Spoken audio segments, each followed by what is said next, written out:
Welcome to one of the most disturbing cases recorded in the history of Alabama. Before we begin, I invite you to leave in the comments where you are watching from and the exact time at which you're listening to this narration. We're interested in knowing where and at what times of day or night these documented accounts reach. The estate stood alone amidst the sweltering heat of Alabama's summer of 1846. Its white columns rising like pale ghosts against the backdrop of sprawling cotton fields. Evelyn Beaumont, 23 years of age, had returned to Beaumont Manor after completing her education at a prestigious women's college in Boston. The carriage wheels crunched on the gravel driveway as she arrived home for the first time in 4 years. The grand plantation house seemed unchanged, but something in the air felt different, heavier, as if the humidity carried whispers that couldn't quite form into words. The servants lined up to greet her, their eyes downcast as protocol demanded. All except one, an elderly black woman standing at the far end of the line, whose gaze remained fixed on Evelyn with an intensity that caused the young woman to pause. There was something familiar about her weathered face, but Evelyn couldn't place it. The woman appeared to be in her 70s, her hands gnarled from decades of labor, her back slightly bent. When their eyes met, the old woman did not lower her gaze, as the others had. Instead, she held Evelyn's stare with an unsettling steadiness. "Who is that woman?" Evelyn asked her father, Judge Thaddeus Beaumont, as they entered the grand foyer of the manor. "That's just old Nora Fields," he replied dismissively. "Been with the family for longer than you've been alive. Don't pay her any mind." There was something peculiar in her father's tone, a tension that hadn't been there before. But Evelyn, eager to settle back into the comforts of home, didn't pursue the matter further. The homecoming dinner that evening was lavish, prepared under the supervision of the household's head cook. Throughout the meal, Evelyn regaled her parents with stories of Boston society and her educational accomplishments. She had returned not just educated, but polished, sophisticated, different from the wide-eyed girl who had left Alabama 4 years prior. "I've arranged for you to be properly introduced to society here," her mother, Victoria Beaumont, announced over dessert. "The Hendersons are hosting a ball next week. All the finest families of the county will attend, including the Montgomerys," Evelyn asked, a hint of interest in her voice. Her father and mother exchanged a glance. "Yes," her father finally said, "young William Montgomery has returned from his European tour. I believe his father has hopes of securing his future soon." The implication was clear. At 23, Evelyn was at the perfect age for marriage, and the Montgomerys were one of the wealthiest families in the state. Such a union would solidify both families' standing in Alabama society. Later that night, as Evelyn prepared for bed in her childhood bedroom, she heard a soft shuffling outside her door. Opening it, she found Nora Fields standing in the dimly lit hallway, seemingly doing nothing but staring at her door. "What are you doing here?" Evelyn demanded, startled by the old woman's presence. Nora's voice was low, raspy with age, but clear in its intent. "Just checking to see if you need anything, Miss Evelyn." "My personal maid has already attended to me," Evelyn replied coldly. "And in this household, servants don't wander the family quarters without purpose."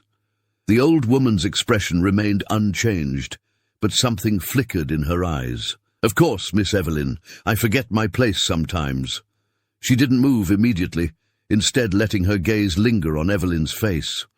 "You've grown to look just like your mother." The comment, seemingly innocent, sent an inexplicable chill down Evelyn's spine. "That will be all," she said firmly, closing the door without waiting for a response. Sleep came uneasily that night. Evelyn dreamed of being an infant, cradled in unfamiliar arms, looking up at a face that was both strange and known. She woke before dawn, sweat beading on her forehead despite the cool night air flowing through her open windows. The dream left her with a sense of disquiet she couldn't shake. The following days settled into a rhythm as Evelyn reacquainted herself with plantation life. Her father spent his days attending to legal matters in town, while her mother orchestrated the social calendar and supervised the household. Evelyn found herself with ample free time, which she filled with reading in the library, practicing piano in the music room, and occasionally venturing out for supervised rides across the expansive Beaumont property. It was during one such ride, nearly a week after her return, that Evelyn encountered Nora Fields again. The old woman was walking slowly along the edge of a cotton field, carrying what appeared to be herbs in a small basket. Curious and somewhat irritated by the woman's continued presence in her thoughts, Evelyn directed her horse toward her. "You're far from the house," Evelyn called down from her mount. "What business brings you to the fields at this hour?" Nora looked up, shielding her eyes from the sun with one hand. "Gathering herbs for medicines, Miss Evelyn. The overseer knows I'm here." "Medicines?" Evelyn asked skeptically. "We have a physician in town for that." A thin smile crossed Nora's face. "Some ailments require remedies the doctor doesn't provide. Knowledge passed down through generations." "Folk superstitions, you mean?" Evelyn scoffed, the education of Boston making her dismissive of such practices. "You'd be better served following modern medical advice than clinging to primitive beliefs." If the insult landed, Nora showed no sign of it. "These remedies nursed you through more than one fever as a child, Miss Evelyn." "Your mother trusted them, then?" The statement caught Evelyn off guard. "You never tended to me as a child. My nurse was a woman named Sarah." "Sarah came later," Nora replied, her gaze unwavering. "When you were 4. Before that, there was me." Before Evelyn could respond, her riding companion, the daughter of a neighboring plantation owner, called to her from several yards away. By the time Evelyn turned back, Nora had continued on her way, disappearing among the tall cotton plants. That evening at dinner, Evelyn raised the subject with her mother. "I spoke with one of the servants today, the old woman, Nora Fields. She made an odd claim about being my nurse when I was an infant." The crystal wine glass in Victoria Beaumont's hand paused halfway to her lips. She set it down carefully. "Nora was indeed in the nursery when you were very young," she admitted, "but only as an assistant. Her memory has grown unreliable with age."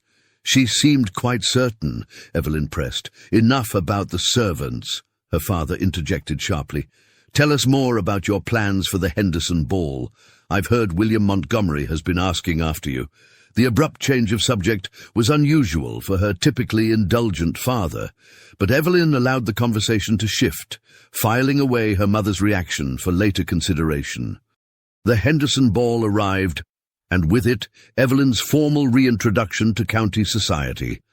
The grand ballroom of Henderson Hall was illuminated by hundreds of candles, casting a warm glow over the assembled elite of Alabama society. Evelyn, dressed in a gown of deep blue silk that had been tailored specifically for the occasion, found herself the center of attention. Young men lined up to request dances, while matrons appraised her with calculating eyes, measuring her potential as a future wife for their sons. William Montgomery approached her during a lull between dances. Tall and handsome, with the confident bearing of a man accustomed to privilege, he bowed formally before her. "Miss Beaumont, you've returned to us more radiant than ever. Boston clearly agreed with you." "Thank you, Mr. Montgomery," Evelyn replied, allowing a carefully measured smile. "I hear you've recently returned from Europe. How did you find it?" Their conversation flowed easily, touching on art, literature, and the differences between European and American society. William was educated and articulate, his manners impeccable. By any measure, he would make an excellent match, wealthy, well-connected, and from one of the oldest families in Alabama.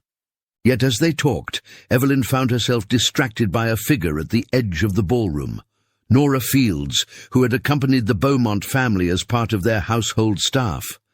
The old woman stood against the wall, watching the proceedings with that same unsettling intensity Evelyn had noticed upon her return home. "Is something troubling you?" William asked, following her gaze. Evelyn quickly returned her attention to him. "Not at all. Simply observing the festivities." William's eyes lingered on Nora briefly before returning to Evelyn. "That woman, she's been with your family for some time, hasn't she?" "Apparently so, though I confess I remember little of her from my childhood." A shadow passed over William's face. Some of these old house servants carry more history than the families they serve, he remarked cryptically. Before Evelyn could inquire further, the orchestra began a new piece, and William led her back to the dance floor. Later that evening, as the Beaumonts' carriage rolled back toward their plantation, Evelyn found herself seated opposite Nora, who had been tasked with accompanying Victoria's lady's maid. The narrow confines of the carriage made it impossible to avoid the old woman's steady gaze. "You danced well tonight, Miss Evelyn," Nora commented unexpectedly. "Just like your mother at your age, the same grace." "Thank you," Evelyn replied stiffly, uncomfortable with the familiarity. "Young Mr. Montgomery seems taken with you," Nora continued, ignoring Evelyn's obvious desire to end the conversation. "His father and yours have been discussing a match for years." This information startled Evelyn. "How would you know that?" A thin smile crossed Nora's weathered face. "Walls in that house have ears, and servants have always been invisible to the masters when they talk. I know more about your family than you might think, Miss Evelyn." The woman's audacity sparked indignation in Evelyn. "You forget yourself," she said coldly. "It's not your place to comment on family matters or eavesdrop on private conversations." "My place," Nora repeated slowly, as if testing the words. "Yes. My place has always been clear to your father. Less so to you, it seems." The exchange left Evelyn unsettled, a feeling that persisted as she prepared for bed that night. There was something in the way Nora spoke, a familiarity, an expectation of acknowledgement, that disturbed her. It was as if the old woman believed they shared some connection that Evelyn couldn't or wouldn't recognize. The following morning brought news that momentarily pushed thoughts of Nora from Evelyn's mind. William Montgomery had called upon Judge Beaumont to formally request permission to court his daughter, permission that was, predictably, granted with enthusiasm. "The Montgomerys host their summer gathering next month," her father announced over breakfast. "William has specifically requested that you accompany our family. It would be an excellent opportunity for you to become better acquainted before any formal announcement." Evelyn nodded, appropriately demure in her acceptance, while inwardly calculating the advantages of such a match. The Montgomery plantation bordered Beaumont land. Together, they would create one of the largest combined estates in the county. More importantly, marriage to William would secure her position in society and provide her with the independence that came with running her own household. As the days passed, William called regularly at Beaumont Manor. Their courtship progressed with the formal precision expected of their class: chaperoned walks through the gardens, carefully supervised carriage rides, and conversations in the drawing room under the watchful eye of Victoria Beaumont. William was unfailingly courteous and attentive, his interest in Evelyn evident in every carefully chosen word and gesture. Yet through it all, Evelyn remained aware of Nora's presence on the periphery. The old woman seemed to materialize whenever William visited, finding reasons to enter rooms where they sat or linger in the garden paths they walked. Her constant observation became a source of increasing irritation for Evelyn. "That old servant watches you like a hawk," William commented during one of their walks. "Is she tasked with reporting on your behavior?" "She's merely being impertinent," Evelyn replied, loud enough for Nora, who was pruning roses nearby, to hear. Some of the older servants struggled to understand their proper place. Nora's hands stilled for a moment on the rose stems, but she gave no other indication that she had heard Evelyn's barbed comment. That night, Evelyn was awakened by hushed voices outside her bedroom door. Curious, she slipped from her bed and moved quietly to press her ear against the wood. "Can't continue this way," her mother was saying, her voice tense. "She's noticing." "What would you have me do?" Her father's voice was equally strained. "After all this time, would you have me send her away?" "Of course not," Victoria hissed, "but her behavior toward Evelyn is becoming problematic. The girl is asking questions. Questions she would not be asking if you had simply told her the truth years ago," a third voice interjected, Nora's distinctive rasp. There was a sharp intake of breath from Victoria. You forget your place, Nora. My place? Nora's voice hardened. I have earned the right to speak on this matter. I kept your secret all these years, raised your child as if she were nothing to me. But I will not stand by and be treated with contempt by my own— Enough, Thaddeus cut in. This discussion is over. Return to your quarters immediately. Evelyn backed away from the door as footsteps retreated down the hallway. Her heart pounded in her chest as she tried to make sense of what she had heard. What secret had been kept? What claim did Nora believe she had on their family? And most disturbing of all, what had Nora been about to say before her father silenced her? Sleep eluded Evelyn for the remainder of the night. By morning, her mind had constructed numerous possibilities, each more unsettling than the last. Over breakfast, she studied her parents carefully, noting the shadows under her mother's eyes and the tightness around her father's mouth. Whatever had been discussed in that midnight conversation had left them both disturbed. Unable to contain her curiosity any longer, Evelyn decided to confront Nora directly. She found the old woman in the laundry house supervising the washing of the household linens. The humid air was thick with the scent of soap and steam, the younger servants scrubbing industriously at washtubs under Nora's watchful eye.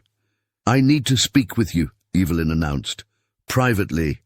Nora's expression revealed nothing as she nodded and followed Evelyn outside to the shade of a large oak tree. The distance from the laundry house ensured they would not be overheard. "I heard you speaking with my parents last night," Evelyn began without preamble. "You mentioned a secret they've kept from me.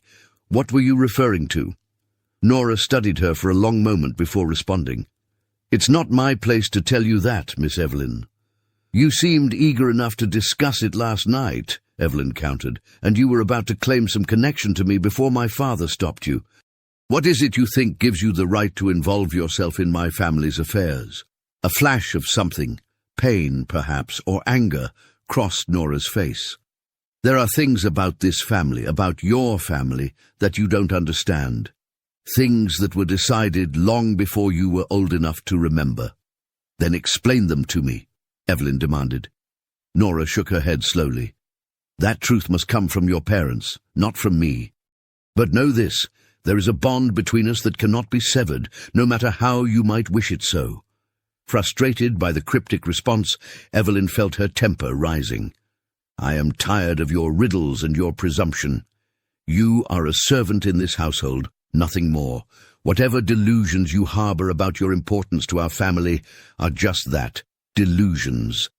The words were cruel, intended to wound, and for the first time, Evelyn saw them strike home. Nora flinched, as if physically struck, her weathered face momentarily crumpling before she mastered herself again. "You speak of what you do not know," Nora said quietly, "but one day you will understand, and you will remember this moment. Remember how you spoke to me." With that, she turned and walked back to the laundry house, her shoulders straight despite her age, leaving Evelyn alone beneath the oak tree with more questions than answers. That evening, Evelyn found herself unable to concentrate on the book she was attempting to read in the library. Her mind kept returning to Nora's words and the midnight conversation she had overheard. There was a puzzle here that she couldn't solve, pieces that didn't fit together in any configuration that made sense.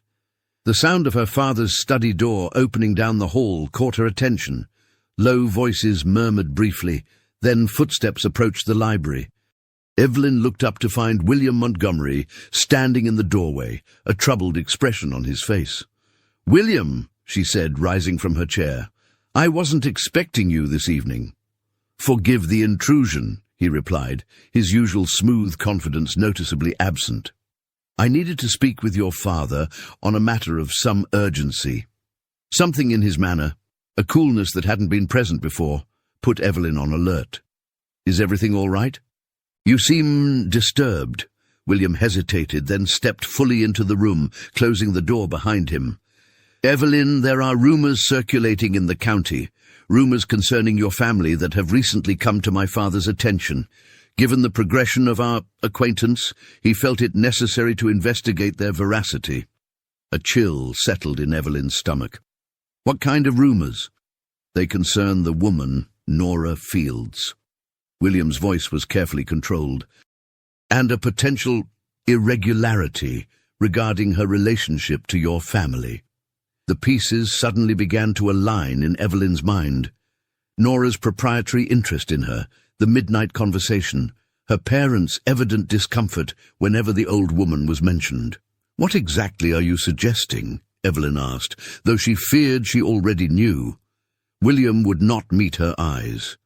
"My father has learned from several sources that years ago your mother experienced complications following your birth. She was unable to nurse you herself. Nora Fields, who had recently given birth to a stillborn child, was brought in as your wet nurse." The revelation itself was not particularly shocking. Wet nurses were common among wealthy families, but the careful way William was approaching the subject suggested there was more. "That hardly seems cause for such concern," Evelyn said, her voice steadier than she felt. "Many women of our class employ wet nurses." "Yes," William agreed, still avoiding her gaze. "But there are additional claims. That Nora Fields is, in fact, related to your family by blood, that she is your father's half-sister, born to your grandfather and one of his slaves." The room seemed to tilt beneath Evelyn's feet. If true, that would make Nora her aunt, a relationship that crossed the rigid boundaries of race that structured their society. Worse still, it suggested a lineage that would taint her own standing, her own blood. "That's preposterous," she managed to say, "a malicious lie spread by those who envy our family's position." William finally looked at her directly. "I wanted to believe the same, but when I raised the matter with your father just now, he did not deny it. In fact, his reaction all but confirmed it." Evelyn felt as if the floor had dropped away beneath her. The implications were devastating, not just for her personally, but for her future, for the match with William that had seemed all but assured. "My father insists he must withdraw his blessing for our courtship," William continued, his voice gentling slightly. "He feels that under the circumstances, an alliance between our families would not be advisable." The careful phrasing didn't disguise the rejection. In an instant, the future Evelyn had envisioned, marriage to William, elevation to mistress of Montgomery Plantation, the respect and envy of county society, had evaporated. "I see," she said, fighting to maintain her composure. "And you, William, do you share your father's assessment?" A flash of genuine regret crossed his face. "I've been given no choice in the matter, Evelyn. Family obligations must take precedence over personal inclinations." He hesitated, then added more softly, "For what it's worth, I am truly sorry." With that, he bowed formally and left the room, closing the door quietly behind him. Evelyn remained standing, frozen in place, as the full weight of what had just occurred settled upon her. Then, as the shock gave way to rage, she turned and swept from the library, intent on confronting her parents. She found them in her father's study, their expressions grave. They looked up as she burst in without knocking, her composure abandoned in the face of this betrayal. "Is it true?" she demanded without preamble. "Is Nora Fields your half-sister?" The silence that followed was answer enough. Her father sank back in his chair, suddenly looking older than his years. Her mother turned away, unable to meet Evelyn's accusing stare. "Why was I never told?" Evelyn pressed, her voice shaking. "Why keep this secret, only for it to emerge now and destroy my prospects?" "We sought to protect you," her father finally said, "to shield you from complications that would only bring pain." "Protect me?" Evelyn's laugh was brittle. "William Montgomery just informed me that his father has withdrawn support for our courtship based on rumors about our family. Rumors you apparently confirmed rather than denied. How is that protection?" Victoria turned back, her face pale but composed. "We had hoped the matter would remain private, that the few who knew would keep their silence out of respect for your father's position." "And when exactly did you intend to tell me?" Evelyn demanded. "After I had married? Or perhaps never?" "You must understand the delicacy of the situation," her father began. "What I understand," Evelyn cut in, is that you've allowed this scandal to fester until it emerged at the worst possible moment. Did it not occur to you that I deserved to know the truth about my own family?" Her mother stepped forward, reaching for her hand, but Evelyn pulled away. "Evelyn, please. We only wanted what was best for you, to give you every advantage, unmarred by complications." "Complications?" Evelyn repeated bitterly. "Is that what you call it when your husband's slave half-sister nurses your child? A complication?" The cruelty of the words hung in the air between them. Victoria flinched as if struck. "Nora is a member of this family," Thaddeus said firmly. "Regardless of the circumstances of her birth, she has been accorded respect and a place in this household that acknowledges her connection to us." "A place?" Evelyn's voice rose incredulously. "You gave her a place as a servant, as someone I could order about and dismiss at will. How is that acknowledging her as family?" Her father's expression hardened. "You don't understand the realities we've navigated, the compromises that were necessary to protect all involved. The society we live in doesn't allow for open acknowledgement of such relationships. What I understand," Evelyn said coldly, "is that you've allowed me to treat my own aunt, my own blood, with contempt, to mock her, to dismiss her as nothing more than a servant past her usefulness. And in doing so, you've now compromised my future as well." Without waiting for a response, Evelyn turned and left the study, her mind reeling with the implications of what she had learned. The household that had seemed so familiar upon her return now felt like foreign territory, filled with secrets and lies she had never suspected. She found herself walking without purpose, wandering the halls of the manor as if seeing them for the first time. Servants, people she had given little thought to beyond their utility, glanced at her curiously as she passed, perhaps noting her distress. Had they known? Had they all known the truth about Nora while she remained ignorant? Eventually, Evelyn's steps led her to the small cluster of cabins behind the main house where the domestic servants lived. She had never visited this part of the property before, had never had reason to. Now she stood before the door of the cabin she somehow knew belonged to Nora, hesitating before raising her hand to knock. The door opened to reveal Nora, still dressed despite the late hour. She showed no surprise at finding Evelyn there, as if she had been expecting this visit.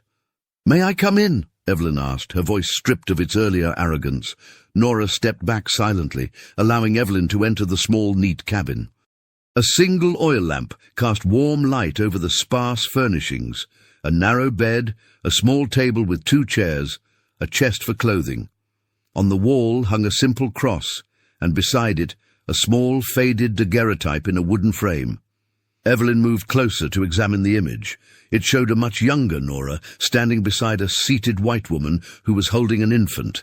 With a jolt, Evelyn recognized her mother as the seated woman, which meant the infant was... "That was taken when you were 6 months old," Nora said quietly from behind her. "Your mother insisted on it, though your father was against the idea, said it wasn't proper." Evelyn turned to face her, seeing the old woman, her father's half-sister, her aunt, truly for the first time. "I know the truth," she said simply. "About our connection." Nora nodded, unsurprised. "I thought you might, given the commotion in the house tonight." "Why didn't you tell me directly?" Evelyn asked.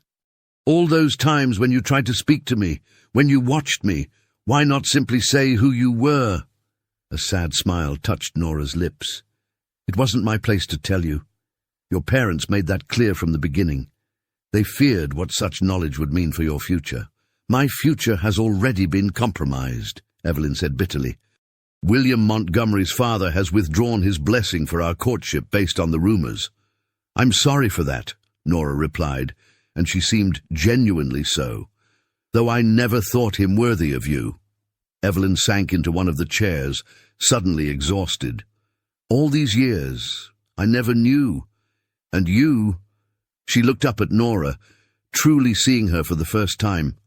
"You nursed me as an infant, cared for me, yet I treated you with such disdain.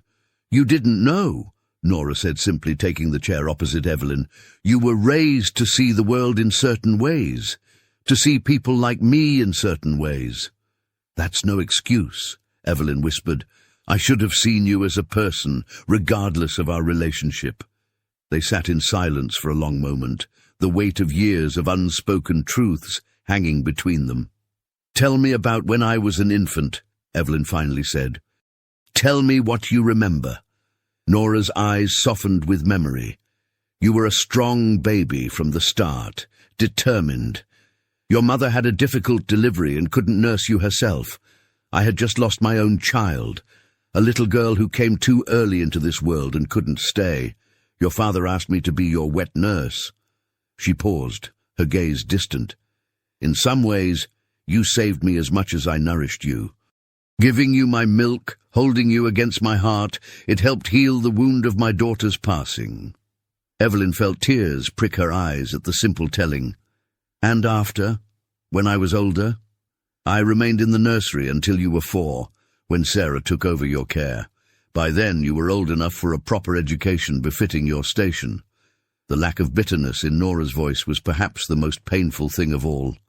"I watched you grow from a distance after that. Saw you become a young lady, proud and accomplished." "Did you ever resent it?" Evelyn asked. "Being relegated to the background of my life after being so central to my infancy?" Nora considered the question carefully. "There were moments," she admitted. "Times when I saw you struggling or unhappy and wished I could offer comfort as I once had. Times when your mother made decisions for you that I might have made differently. But mostly, I was grateful to remain close enough to see you grow." The honesty of the answer broke something open in Evelyn's chest, a tight knot of privilege and presumption that had been at her core for as long as she could remember. "I don't know how to move forward from here," she confessed. "Everything I thought I knew about my life, my family, myself, it's all been upended." "The truth has that power," Nora agreed softly. "But it also offers a chance to build something new on more solid ground." Outside the cabin, an owl called into the night. Inside, aunt and niece sat together, beginning the slow process of unraveling a lifetime of secrets and constructing a new understanding in their place. The path forward was unclear, fraught with complications neither could fully anticipate. But for the first time, they faced it together, the truth between them like a bridge across previously impassable waters. In the months that followed, Beaumont Manor witnessed subtle but significant changes.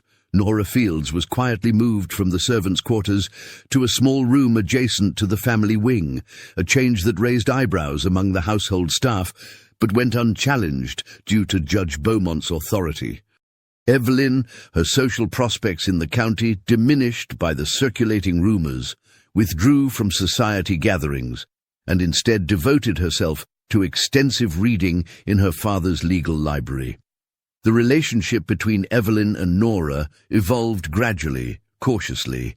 Years of established patterns could not be undone overnight.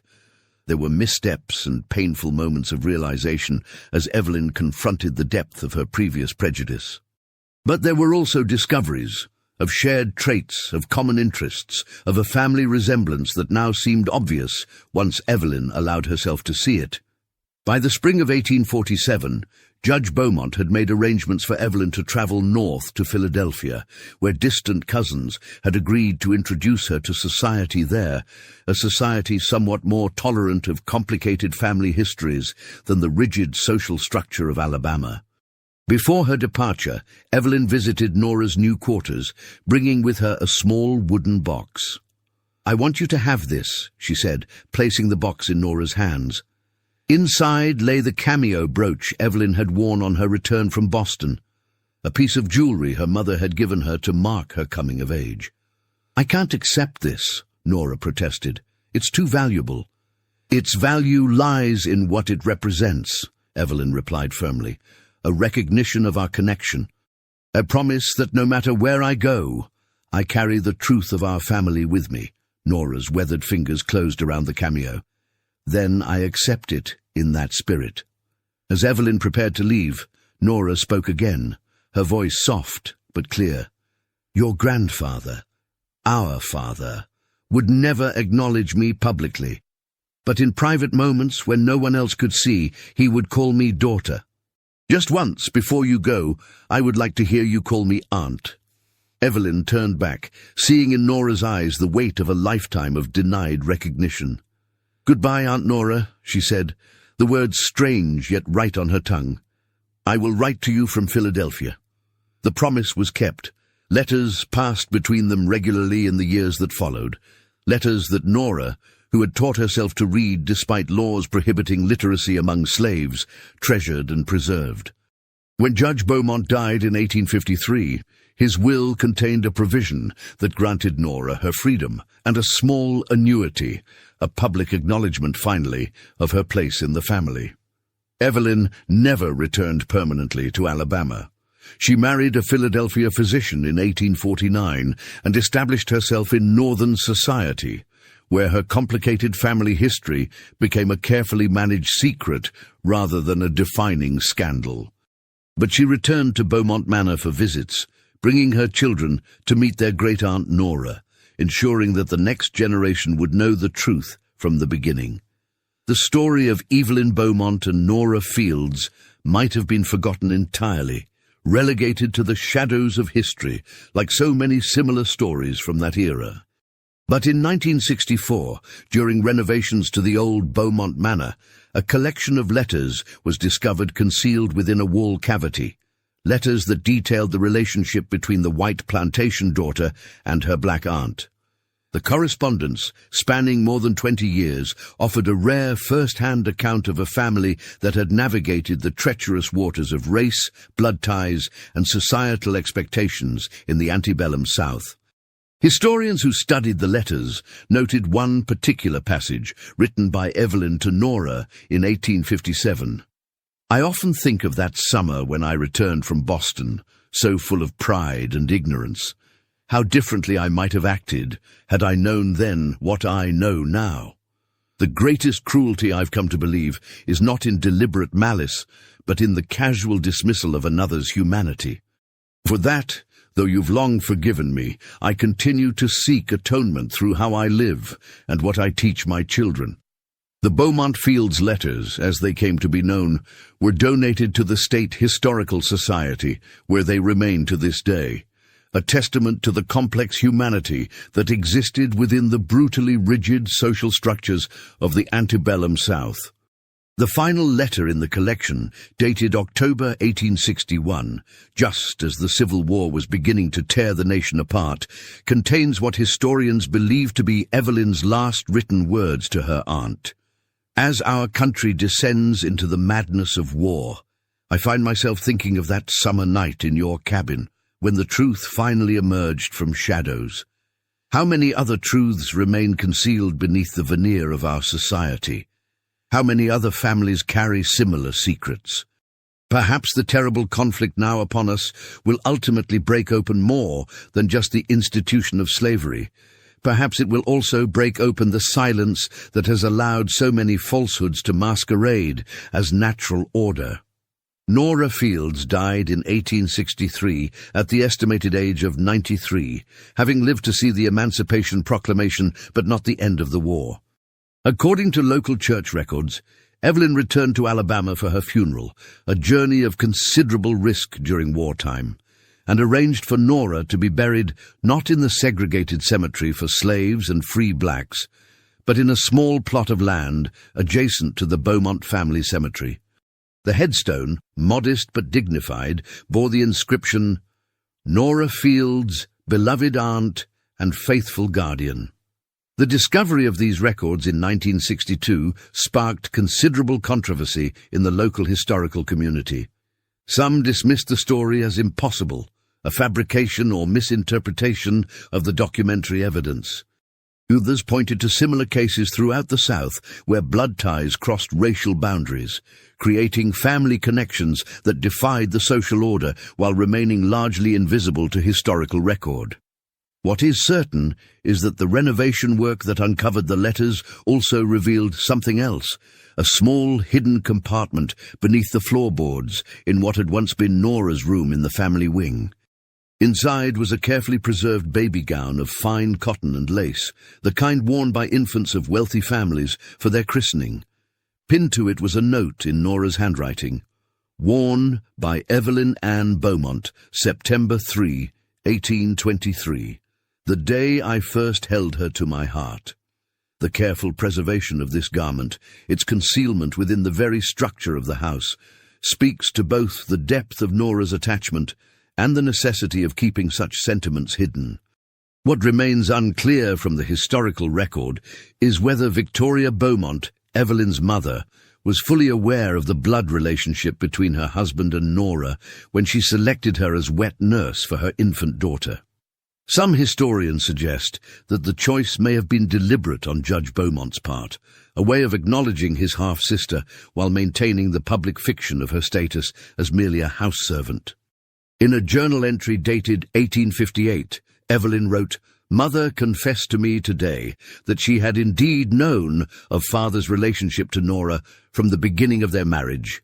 It was one of the conditions your grandfather imposed, she told me, that I would never speak of it openly, but that I would ensure Nora remained part of the household and was treated with what kindness could be afforded without raising suspicion." When I asked why she had chosen Nora as my wet nurse, she grew quiet for a long moment. "Because," she finally said, "I thought it might heal something broken in both of them, in Nora, who had lost her child, and in your father, who could never publicly acknowledge his sister. Perhaps it was selfish of me to use you as the instrument of that healing, but I believed then, as I believe now, that it was the right choice." The complex web of decisions, concealments, and partial acknowledgments that characterize the relationship between the Beaumonts and Nora Fields reflects the tortured contradictions of a society built on racial hierarchy, yet permeated by blood connections that cross those same boundaries. Judge Thaddeus Beaumont, by all accounts, a respected jurist who enforced the laws upholding slavery, was simultaneously the half-brother of an enslaved woman whom he both protected and subjugated. Victoria Beaumont, raised in the racial orthodoxy of her time, nevertheless found ways to create space for human connection across those rigid lines. And Evelyn, initially the most conventional in her attitudes, ultimately became the one to challenge the system most directly, first through her private acknowledgement of Nora as family, and later through her decision to raise her children with knowledge of their great-aunt. The summer of 1846 marked not just Evelyn's return to Alabama after her education, but the beginning of a profound unraveling of certainty, a process that would eventually lead her to question fundamental assumptions about family, race, and her own identity. The journey from her initial casual cruelty toward Nora to their eventual reconciliation mirrors, in miniature, the larger societal reckoning that the Civil War would soon force upon the South as a whole. After the war, Beaumont Manor, like many plantation homes, fell into a period of decline. The abolition of slavery rendered its economic foundation unsustainable, and the family's fortunes diminished accordingly. By 1870, the property had been sold to cover debts, passing out of Beaumont hands for the first time in 3 generations. The new owners, a family from the north with industrial wealth, had little interest in preserving its history or maintaining connections to its past occupants. Evelyn, by then a widow with 3 adult children, made one final visit to the property in 1875. According to a letter she wrote to her eldest son, the experience was both painful and illuminating. To see other children running through those halls, other voices echoing where once our family spoke, it creates a strange displacement of self. Yet, there is something fitting in this transformation. The house that once represented the old order now shelters those who represent the new.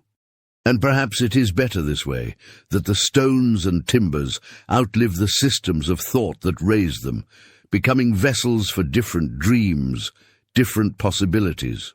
The most intriguing aspect of the Beaumont Fields story, however, comes not from the 19th century, but from a series of interviews conducted in 1966 with elderly residents of the county who claim to have heard stories passed down about the family. One interviewee, a woman named Dorothy Clemens, then 87 years old, recounted a tale told by her grandmother.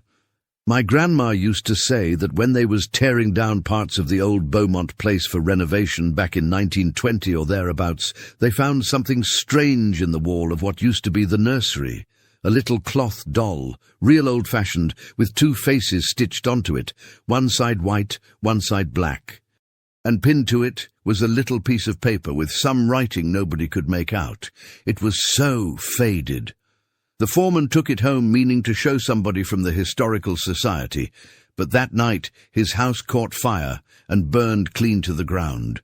Nothing left but ashes. Some folks said it was just an old child's toy, but my grandma, she always said it was something Ms. Nora Fields had made, a way of telling a truth nobody was allowed to speak. Like many such stories that blend documented history with oral tradition, the tale of the two-faced doll cannot be verified. No mention of such an object appears in any official records of renovations to the property. Yet the story persisted in local memory, a symbolic representation, perhaps, of the dual identities and hidden truths that characterized the Beaumont family. In 1959, a historian researching connections between prominent Southern families discovered court records from 1835, 11 years before Evelyn's return from Boston, in which Judge Beaumont had successfully petitioned to prevent the sale of one female slave, Nora, and her infant daughter when his father's estate was being settled. The petition cited special circumstances and moral obligation as justification for keeping these particular slaves separate from the general estate. The infant daughter referenced in the document is presumed to be the child Nora later lost, the stillborn girl she mentioned to Evelyn during their conversation in the cabin. The court's decision to grant Judge Beaumont's petition was unusual for its time, and speaks to both his influence in local legal circles and the unspoken recognition of Nora's blood relationship to the family.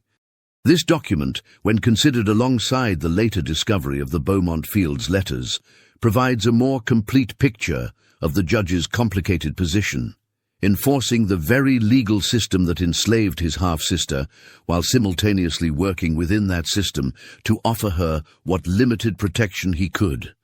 A diary kept by a neighboring plantation owner's wife, discovered in 1964 among family papers, contains a brief but telling entry from September 1823.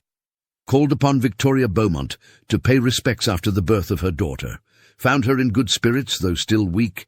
The infant is being nursed by a mulatto woman named Nora, who tends to the child with unusual devotion. There are whispers among the servants about this arrangement, but Judge B silences such talk with a severity that gives one pause. One cannot help but wonder what truths lie beneath such vehement denial. This contemporary observation, made by someone outside the family but close enough to witness their dynamics, lends credibility to the relationships described in the later correspondence between Evelyn and Nora.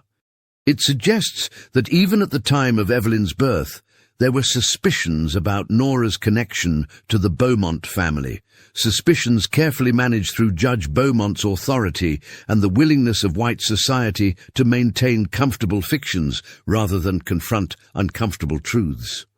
The story might have remained of interest only to academic historians had it not been for a discovery made in 1968 during the cataloguing of materials at the Philadelphia Historical Society. Among the papers of Dr. James Winthrop, Evelyn's husband, researchers found a small leather-bound journal kept by Evelyn between 1850 and 1855. The journal, written in a candid style clearly not intended for public consumption, contained reflections on her life in Philadelphia and her ongoing correspondence with Nora. One entry, dated March 1852, reads, "Received a letter from Aunt Nora today, bringing news from Alabama that simultaneously feels distant and immediate. She writes of changes to the house, of Father's declining health, of the garden she tends now that Mother has granted her more authority over household matters. Between her lines, I read a different story, of a woman finally claiming small measures of the dignity that should have been her birthright. She ends her letter with words that haunt me. In dreams, I sometimes forget the world as it is, and remember us as we might have been. Sisters raised together, sharing secrets and sorrows, without the weight of all that divides us. I wept upon reading this, for in her simple words lies the indictment of an entire society, my society, the world that shaped me and that I continue to inhabit, however uneasily. The journal revealed that Evelyn's relationship with Nora had profoundly altered her worldview, leading her to quietly support abolitionist causes in Philadelphia while maintaining the social facade necessary to protect her position and family. It also suggested that her decision to remain in the North after marriage was influenced not just by social opportunity, but by a growing moral discomfort with Southern society's foundational premises.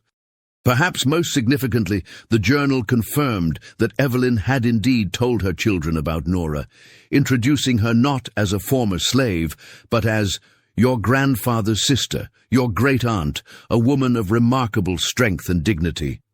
This deliberate reframing, this insistence on recognizing familial bonds across the racial boundaries that Southern society had deemed absolute, represented a quiet but profound rejection of the ideology that had shaped Evelyn's early years.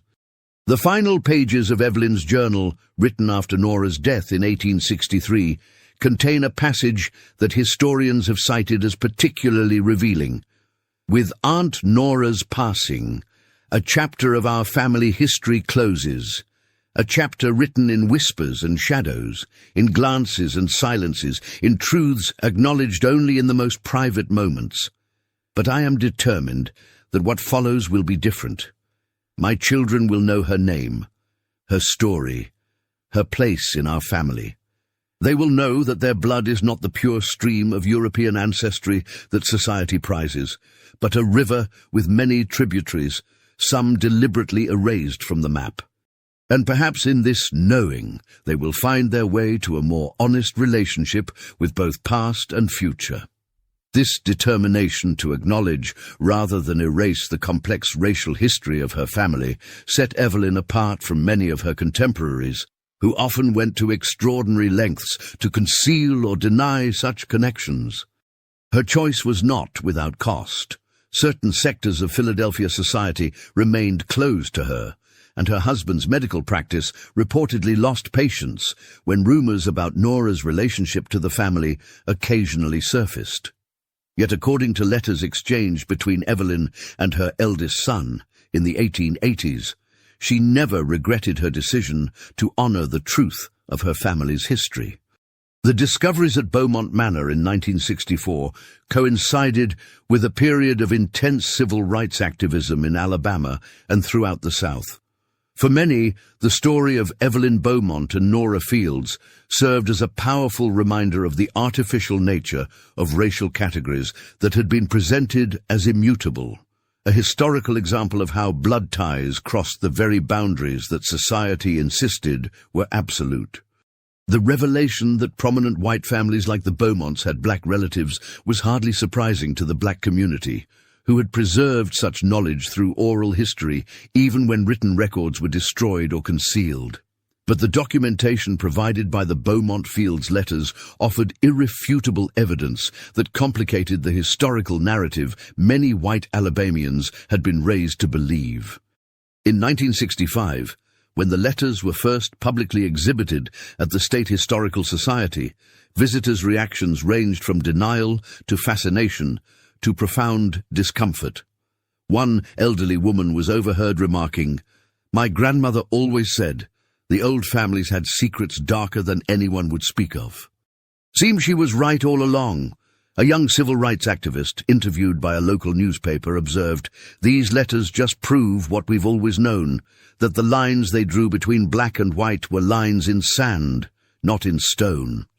The broader significance of the Beaumont Fields story lies in what it reveals about the nature of racial identity in antebellum America, not as the fixed biological reality it was claimed to be, but as a social construct maintained through silence, denial, and carefully managed public performances. The letters between Evelyn and Nora document not just their personal reconciliation, but a fundamental questioning of the categories that defined their society. A historian writing in 1966 noted, "What makes the Beaumont Fields correspondence so valuable is not just its rarity as documentation of cross-racial family ties, but the evolution it reveals in Evelyn Beaumont's thinking. We see her move from unquestioning acceptance of racial hierarchy to recognition of its fundamental dishonesty, a journey catalyzed not by abstract principle, but by personal connection. In her growing relationship with Nora Fields, we glimpse the human reality beneath the rigid social structures of the period, the bonds of blood and affection that persisted despite all efforts to deny them. The physical structure of Beaumont Manor itself became a metaphor for this hidden history. The concealed compartments, the letters sealed within walls, the carefully preserved baby gown, all spoke to truths too dangerous to display openly, yet too important to discard. The architecture of secrecy within the house mirrored the architecture of silence within Southern society as a whole, where knowledge of interracial family connections often existed as an open secret, simultaneously known and denied. What remains most poignant about the story, however, is its intimate human dimension. Beyond its historical significance, it is fundamentally the story of two women navigating a relationship defined by profound social contradiction. Nora, who nursed and loved a child she could not publicly claim as kin, and Evelyn, who had to unlearn a lifetime of conditioned responses to recognize the aunt who had always seen her clearly. In a letter written to Nora in 1851, Evelyn reflected on the summer of her return to Alabama. "I think often of how blind I was then, how cruel in my blindness. I looked at you and saw only what I'd been taught to see. Now I understand that the greatest trick of our society has been to make us unable to recognize our own kin, to divide us not just from those deemed other, but from the truth of our own connections. In finding you as my aunt, I have also found a more honest version of myself." The last known photograph of Evelyn Beaumont Winthrop, taken in Philadelphia around 1890, shows an elderly woman seated in a garden, surrounded by adult children and grandchildren. On her lapel is pinned a cameo brooch that family records confirm was the same one she had given to Nora decades earlier, returned to her after her aunt's death, and worn thereafter as a quiet tribute to a connection that had transformed her understanding of both family and self. Nora Fields left no direct descendants, her only child having been stillborn. Yet her influence continued through Evelyn's children and grandchildren, who grew up knowing the story of their great aunt and the complex history she represented. According to family papers, Evelyn's eldest granddaughter, born in 1874, was given the middle name Nora, a public acknowledgement of the relationship that had once been hidden behind walls of silence. Today, Beaumont Manor no longer stands. The structure was destroyed by fire in 1973, leaving only the foundation and chimney stacks as testament to what once was. The land has since been developed for commercial use, with no marker to indicate the human dramas that unfolded there. The Beaumont family cemetery was relocated, the graves moved to a municipal cemetery in the nearby town. Nora's grave, situated just outside the family plot, was moved along with the others, the physical separation maintained even in this final transition. Yet the story of Evelyn Beaumont and Nora Fields endures, preserved in letters, journals, and the fragmentary evidence of lives that defied categorization. Their shared history reminds us that beneath the surface of what we think we know about the past, beneath the simplified narratives of separation and difference, lie complex webs of connection, blood ties that cross the very boundaries meant to keep them distinct. In her final letter to her son, written shortly before her death in 1892, Evelyn reflected on what she had learned through her relationship with Nora. "The truth, once seen, cannot be unseen. It remains with you, altering how you perceive everything that follows. I look back on the young woman I was, so certain of her place in the world, so confident in her understanding of its order, and I hardly recognize her. Nora gave me more than sustenance as an infant. In the end, she gave me the gift of uncertainty, the capacity to question what I had been taught was beyond question. This has been both burden and liberation, but I would not trade it for the false comfort of unexamined conviction. Perhaps this is the most enduring legacy of the Beaumont Field story, this recognition that certainty, particularly about categories of human identity, may be the most dangerous illusion of all.